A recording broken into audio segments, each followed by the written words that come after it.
그러므로 너희는 하나님이 택하사 거룩하고 사랑받는 자처럼 긍휼과 자비와 겸손과 온유와 오래 참음을 옷 입고, 누가 누구에게 불만이 있거든 서로 용납하여 피차 용서하되 주께서 너희를 용서하신 것 같이 너희도 그리하고, 이 모든 것 위에 사랑을 더하라. 이는 온전하게 매는 띠니라. 그리스도의 평강이 너희 마음을 주장하게 하라. 너희는 평강을 위하여 한 몸으로 부르심을 받았나니 너희는 또한 감사하는 자가 되라. 그리스도의 말씀이 너희 속에 풍성히 거하여 모든 지혜로 피차 가르치며 권면하고, 시와 찬송과 신령한 노래를 부르며 감사하는 마음으로 하나님을 찬양하고, 또 무엇을 하든지 말에나 일에나 다 주 예수의 이름으로 하고 그를 힘입어 하나님 아버지께 감사하라. 아내들아 남편에게 복종하라. 이는 주 안에서 마땅하니라. 남편들아 아내를 사랑하며 괴롭게 하지 말라. 자녀들아 모든 일에 부모에게 순종하라. 이는 주 안에서 기쁘게 하는 것이니라. 아비들아 너희 자녀를 노엽게 하지 말지니 낙심할까 함이라. 종들아 모든 일에 육신의 상전들에게 순종하되 사람을 기쁘게 하는 자와 같이 눈가림만 하지 말고 오직 주를 두려워하여 성실한 마음으로 하라.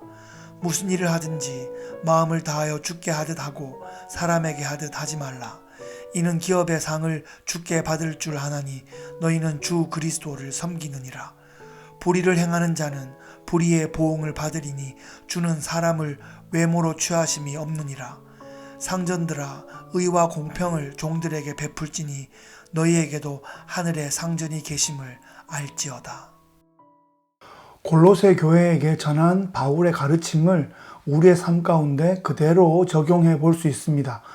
예수를 믿는다는 것은 옛사람의 옷을 벗어버리고 새 사람의 옷을 입는 것입니다. 옷은 그 사람의 정체성을 드러냅니다. 때로 옷은 그 사람의 역할을 설명합니다. 예수를 믿는 사람은 예수님의 성품이 드러나는 그런 옷을 입어야 합니다.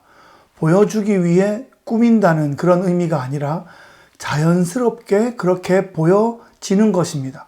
긍휼과 자비와 겸손과 온유와 오래 참음의 성품이 그때에 맞게 드러나는 것입니다.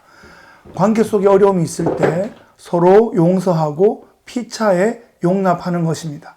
예수님께서 우리에게 보여주신 본을 따라서 바울이 우리에게 보여주신 그 본을 따라 그렇게 행하는 것입니다. 이것을 위해 자신을 돌아보고 또 씨름하고 도전해 나가는 것이 크리스찬의 정체성입니다. 크리스찬은 가만히 앉아서 명상만 하는 사람이 아닙니다. 크리스찬은 믿음을 갖고 움직이는 사람들입니다.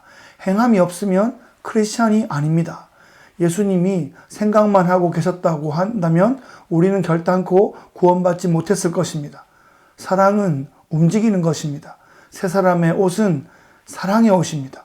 사랑이 다양한 상황에서 다양한 모습으로 드러나는 것입니다. 오늘 본문에서 아내들에게 남편에게 복종하라 이렇게 말하고 있고, 남편들에게는 아내를 사랑하고 괴롭히지 말라 이렇게 가르치고 있습니다. 이 말의 의미를 분석해보고 해석해보고 뒤집어 엎어보고 그럴 것이 아니라 그저 이 말씀에 순종하는 것이 중요합니다. 가정을 만드신 분은 하나님이십니다. 가정에 하나님의 성품을 심고 가정에 하나님의 비전을 심으신 분이 하나님이십니다. 하나님의 꿈대로, 하나님의 섭리대로, 하나님의 비전대로 우리가 행할 때 가정이 가장 잘 작동하도록 그렇게 디자인해 놓으신 것입니다. 그것을 믿고 우리가 순종하는 것이 중요합니다. 죄인인 인간의 마음에는 항상 교만의 불씨가 남아 있습니다. 사라진 것 같은데 다시 불일 듯 일어날 수 있습니다. 복종이라는 단어가 아무래도 마음에 걸립니다. 내가 왕이 되고 싶은데 왜 나보고 복종하라는 거야? 라는 생각이 듭니다. 이 복종은 종이 왕에게 하는 그런 그림이 아니라 예수님이 하나님 아버지께 복종하셨던 그런 그림에 가깝습니다. 예수님이 낮아서가 아니라 그 본질과 영광과 능력은 성부 하나님과 동일하시지만 하나님의 뜻을 이루어 드리기 위해서 복종하신 것입니다. 그래서 구원의 과업을 콤비 플레이로 그렇게 완성하신 것입니다. 성부 하나님께서 구원의 계획을 세우시고 아들을 보내셔서 대속의 제물로 삼으시는 그런 처절한 그 과정을 친히 주관하셨습니다. 하나님 아버지께서 그것을 친히 주관하시는 것이 부담스러우셔서 회피하셨다면 우리의 구원은 이루어지지 않았을 것입니다. 삼위 하나님께서 직무상 맡으신 역할이 있으셨던 것입니다. 우리가 찬양팀을 해도 각자가 맡은 파트가 있습니다. 배를 운영할 때도 각자가 맡은 위치가 있습니다. 가정이 운영될 때도 마찬가지로 남편과 아내에게 적합한 역할을 맡겨주신 것입니다. 사탄의 공격에 넘어가서 가정이 이리저리 흔들릴 것이 아니라 하나님의 뜻 가운데서 받은 은사에 따라서 직무에 따라서 가정을 잘 섬겨나가야 할 것입니다. 부모와 자녀와의 관계가 나오고 있습니다. 자녀는 부모에게 순종하고 부모는 자녀를 노엽게 하지 마라 이렇게 가르치고 있습니다. 정말 사실 이게 자녀는 부모에게 순종하기가 쉽지 않고 부모는 자녀를 노엽게 하기가 쉽습니다. 부모는 자녀에게 순종을 강요하고 자녀는 부모에게서 상처를 받는 것이 정말 우리가 너무 많이 경험할 수 있는 그런 최악의 구조이죠. 오직 사랑으로만 이것들을 극복해 나갈 수 있습니다. 자녀는 사랑으로 부모에게 순종하고 부모도 사랑으로 자녀를 용납하는 것입니다. 사랑의 바탕은 하나님에 대한 믿음입니다. 하나님께서 최선의 것으로 주실 것이라는 그 믿음이죠. 그 믿음으로 서로를 사랑하고 서로를 믿어주고 서로를 용납하는 것. 그것이 정말 중요합니다. 사탄은 할 수만 있으면 세대 차이, 문화 차이, 언어 차이 등을 핑계로 세대 간에 계속해서 갈등을 조장할 것입니다. 믿음으로 초월해야 합니다. 종과 상전과의 관계를 알아봅시다.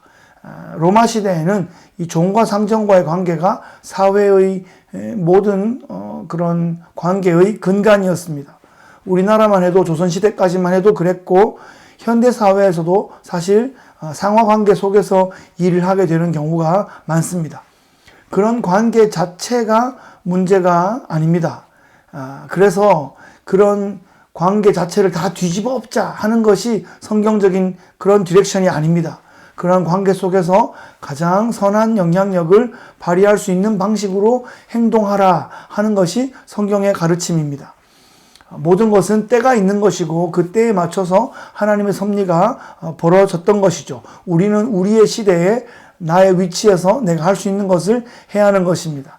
예수를 믿는 종은 주님을 두려워하는 마음으로 정직하고 진실하게 행동합니다. 예수를 믿는 상전은 역시 주님을 두려워하는 마음으로 의와 공평을 종들에게 베푸는 것이죠. 갑자기 주인과 종의 위치를 뒤집어 엎는 것이 최선의 길이 아닙니다. 예수를 믿기 때문에 내면이 바뀌고 행동이 변화되는 것, 그것이 정말 중요한 것입니다. 교회는 그렇게 삶이 변화되는 공동체입니다. 변화된 삶으로 세상에 영향을 끼치는 그런 공동체이죠. 세상은 쾌락을 추구하고 교회를 점점 무시하는 그런 방향으로 이끌어갈 것이 분명합니다. 교회는 낙심하지 말고 꿋꿋하게 거룩한 영향력을 준비해 나가는 하나님 나라의 귀한 용사들로 살아가야 할 것입니다. 오늘도 하루도 믿음으로 그렇게 살아가시는 귀한 성도님 되시기를 예수 그리스도의 귀하신 이름으로 축복합니다.